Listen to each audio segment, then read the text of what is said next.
দুর্দশার দিন কাটিয়ে অবশেষে সুখের দেখা পেলেন নাটোরের সেই রইসুদ্দিন। কোরবানির হাটে জাল টাকার শিকার হয়ে যার কান্না ছুঁয়ে গেছিল সারা দেশের মানুষের মন, সেই রইসুদ্দিনের বাড়িতে এবার উপস্থিত হলেন জনপ্রিয় চিত্রনায়িকা অপু বিশ্বাস।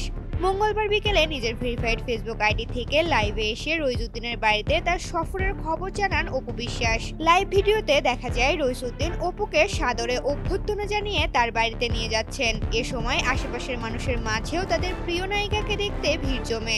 অপু বিশ্বাস তার ফেসবুক লাইভের ক্যাপশনে লেখেন, রইসুদ্দিন চাচার সাথে সাক্ষাৎ। তার এই পোস্টে ভক্ত অনুরাগীরা ভালোবাসা ও শুভেচ্ছা জানান। গত কুরবানির ঈদে ঢাকার দিয়াবাড়ি কুরবানির হাটে গরু বিক্রি করে প্রতারণার শিকার হন নাটোরের সিংড়া উপজেলার রইসুদ্দিন। 1,23,000 টাকার মধ্যে 1,21,000 টাকায় ছিল জাল নোট। এই ঘটনায় তার কান্না দেশ জুড়ে আলোড়ন তৈরি করে। পরবর্তীতে আলহাজ শামসুল হক ফাউন্ডেশন তাকে 50,000 টাকা আর্থিক সহায়তা দেয়।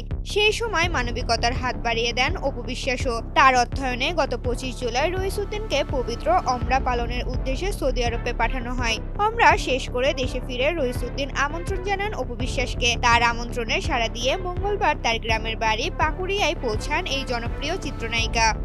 ঋতুপর্ণা, জনকণ্ঠ।